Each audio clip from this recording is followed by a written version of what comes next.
trigger inquiry. Trigger inquiry is a huge subject. Huge. We spend the most time on this particular subject because when we're holding on to stuff, old stories and traumas and emotions and all that, life is continually trying to trigger us to let it go. But instead, because we're not educated, because we're not aware, it actually does the opposite. We become triggered and then hold on tighter and become more stubborn and more closed down and more contracted, more isolated, more withdrawn, more blocked. This is what's happening. And it gets to devastating levels for certain people in this world. And it can lead all the way from mild anxiety, depression states, all the way through to suicidal ideation. But it's the same process. What you're about to learn deals with from mild to the extreme. So triggers are medicine when you know what to do with them. You're going to learn the questions that turn triggers into a gift. So when a triggering event happens, what we're not aware of before self-intelligence is that there's an inquiry that happens, that the person is wondering, why is this happening to me? Why does this happen? Of course this would happen. And it has this whole dialogue that basically creates kind of like a victim mentality, a blame mentality that then turns into a perpetrator and these rescuer cycles that we're going to get deeply into. But essentially, we have the habit of becoming and taking on certain roles that create suffering when life triggers us. But you are going to learn the habit of turning triggers into a gift that brings you deeply back home to yourself. And that's anything that happens in reality. From low-hanging fruit, low triggers, low disturbances, to really severe, challenging stuff, it's all going to now be serving you. Medicine 5, communication awareness. Communication awareness deals with what are you really saying? What's really being communicated? Because the ego and the personal self communicates very differently to when you are rooted in the foundations of your true self. It's vibrationally so different. And because we are so identified by the person inside, communication awareness is another way to supercharge your self-awareness to see who's in charge. Is the ego in charge? Is it driving your life, your decisions? Because you're starting to realize if it's driving, it's going to be painful. It's going to be suffering.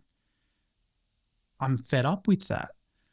So now I can interrupt that, trigger work, self-recognition, and so on, because I'm super aware when that happens through communication awareness that I can bring in the skills and the processes to interrupt those habits.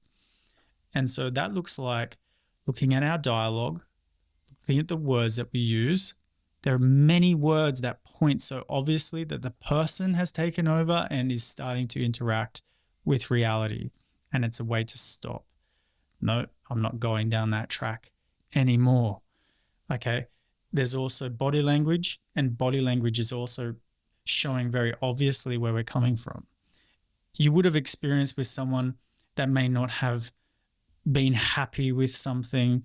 It could be your partner or a friend, and they have the body language and the tonality in their voice that they're unhappy about something. And you might say, "Are you okay?" And they'll say, "Yeah, I'm fine." And it's total nonsense because their body language is reflecting that something is not okay. But maybe they don't want to talk about it, and that's their business, no problem. The point I'm making here is we cannot hide how we're feeling from anybody else or ourselves. It's really obvious through body language, through voice tone, and the words that we use. But you're going to become masterful in your awareness of these things. So once you understand the energetics behind the way you communicate, you can easily uncover the hidden beliefs, the ego patterns and identities that are being mistaken for yourself, and therefore apply what's necessary to shift out of that. Medicine 6, radical honesty. Radical honesty is absolutely critical to this work. And this word, though, radical honesty has poor connotations. When people first hear this word, they assume it means like being blunt and saying everything that's on your mind and this type of thing. That is not the radical honesty this is referring to. This is referring to being honest with yourself, being honest with what you're becoming aware of within yourself, that is the person and the ego inside, and being able to offer it up, being able to be clear about it and not keep it as this secret, right? Everybody is conditioned to keep the person inside and what it's feeling and what it's going through and the thoughts it's having and the shame and the guilt and the resentment and all the things that are going on. We learn how to keep that all very much a hidden secret, okay? Because if it was to be let out, then it might be used against you. We've seen this happen, and we've experienced it happen. We've experienced being vulnerable and it being used against us. And so there's this, okay, I've learned how to show a side of myself that's not really how I'm feeling. But if you are expert in this work like myself, I've just been studying it for a very long time. There's no way you can hide what you're truly feeling. It's always going to present itself. But it's not the important thing here is that you are honest with yourself and coming out of denial about these things because you know what to do with it. It's impossible to know who you are while pretending or inhibiting your natural expression.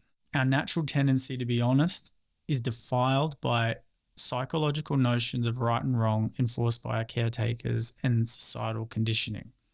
We have all experienced being denied, being humiliated, rejected, and so on by our natural expression. As young people going through school, with our families, all sorts of different areas have said who you are is not okay. You've got to pipe that down. You've got to shut that down. You've got to suppress that. You've got to keep that under wraps. You know, we've all experienced that. And so we pretend, we learn to adapt essentially to survive. Our parents and caretakers will have said, this part of you is wrong, this part of you is right, this part of we can approve of, this part we don't approve of, and that also has a major impact on what you then allow to be expressed in the world. Without self-intelligence, we essentially learn to lie to be loved and accepted, because love and acceptance is what we need to survive, and that's how it starts. Instead of being radically honest, we wear masks and present versions of ourselves we believe will give us the best chance of being loved, accepted, and wanted. Radical honesty is to swap out the core need to be loved, accepted, and wanted by others and replace it with the truth in your heart. So what's radically honest is to be true. True is not an opinion, a belief, a criticism. This is why radical honesty isn't about being blunt with people and inconsiderate and all of that stuff, because when you come back to yourself, which is your heart, that's not how you are. So you don't need to be concerned about that. Radical honesty is the place where we are compassionate, where we are sensitive, where when we say things that are true, it comes across in a way that is respectful. Okay, so take it in that light. So self-intelligence offers a safe environment to learn the skills of radical honesty. A safe environment is critical. That secret self is not coming out if it doesn't feel safe. That's why it is a secret self, that you keep secret to yourself, from yourself, and from others. So a safe environment is necessary, and the self-intelligence community is specifically designed to foster that safe environment and to give you invitations to bring through expression, which I'm going to be going into in a moment, that cultivate radical honesty. Medicine 7, aligned action. You're not here to manage your problems. You're here to transform them. Okay, just in the same way that if someone was afraid of the boogeyman or the dark, for example, which a lot of people still are, even as adults, I'm not here to support you to manage your fear of the dark. I'm here to support you to be completely at ease in the dark, to enjoy it, to actually want it, okay? Total transformation. That's what transformation in this context means. Once upon a time, there was fear, psychological fear, and now it's not there. And because the fear is not there, my natural expression and self can shine through. It's very simple in that way. And so action is where the rubber hits the road, because this kind of work can very quickly, through fear, get put in a conceptual place. Concepts don't help when life triggers you. Concepts don't help when your identity is being triggered, when you're struggling, when you're procrastinating, when victimhood has got you like this. What I encourage are actions that activate what's going on inside you so that you can bring through all of everything that you're learning, the processes and skills to deal with what's going on, to truly face it. So this work takes courage. Okay, it's not going to stay in your head. It's going to show itself in every facet of your life. Every aspect of your life is going to be touched by truth and love and wisdom. And that happens through action. So the first actions are going to be facilitated in the community and through the coursework. That's where you develop the confidence. And then naturally that's going to spill out into every aspect of your life, into every conversation, into every relationship, into every interaction. This natural self, through your activation, will make its way and ground itself. So that's why this work is not fluff. It is not conceptual nonsense. It is extremely grounded, simple, but challenging at times. And that's where the support that I'm offering is going to be, yes, super helpful. Otherwise, just go back to the old regime of surviving in what I like to term that comfortable nightmare. And it's a limbo state. And beyond the limbo state is action.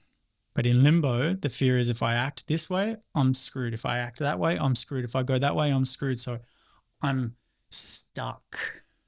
If you can resonate with that feeling of being stuck, this work is to unblock.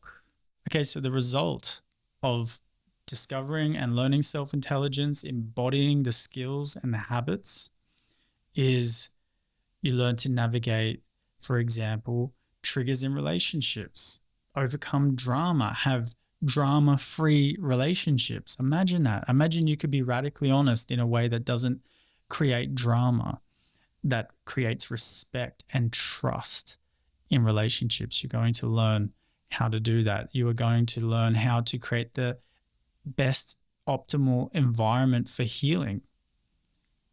The stresses in our life, the unresolved traumas and toxic emotions that we're holding on to, that the person keeps going with, creates a really toxic environment and not optimal for healing. So chronic health issues are supported by the development of self-intelligence. There's a greater capacity to handle the challenges in life. You will notice very quickly that when you're triggered by certain events, you at least recover much more quickly than you may have done in the past. Okay, that you will notice this. You will also notice certain things that were a problem once upon a time are no longer a problem to you whatsoever. It's completely gone. You'll experience, without any change necessarily happening in your external environment, that there's more peace, that there's more joy spontaneously. Just like when we were a child and you remember that feeling of just being just having joy just for living, not for any particular reason, that's still here. It's just buried in the person, in the ego inside, in the stories. It's like it's covering it over, if you like. And so once you start lifting off the covers, all of that, you start to, there I am. Okay. And fulfillment is there, happiness, all the things that we want the most, that we thought, if I could just control everything out there, I'll feel that. You won't. It'll never happen. Everything out there just keeps changing and creating more and more fear because there's no possible way to control it. Okay, so the wisdom of that is what self-intelligence is cultivating. The surrender is what's just becoming an obvious necessity through what you're learning. And what a way to really honor this life, to use this life school in the appropriate way, to come into a place of true celebration. Because as the victim of this experience, there's no way to celebrate it like that. There's no way to celebrate life if it's conditional. If I get what I want or avoid what I don't want, I'll celebrate life. It's not going to happen. And those celebrations will be very short-lived and essentially unfulfilling. So again, I congratulate you on finding self-intelligence and being open to be responsible to develop this in your own life, even though it wasn't conditioned in your childhood or not conditioned in your family, that you would be humble enough to admit to yourself already, I'm not coping that well, or I could cope much better than I am. There's scope for improvement with how I'm experiencing reality. So yeah, I deeply honor you and enjoy the rest of the process.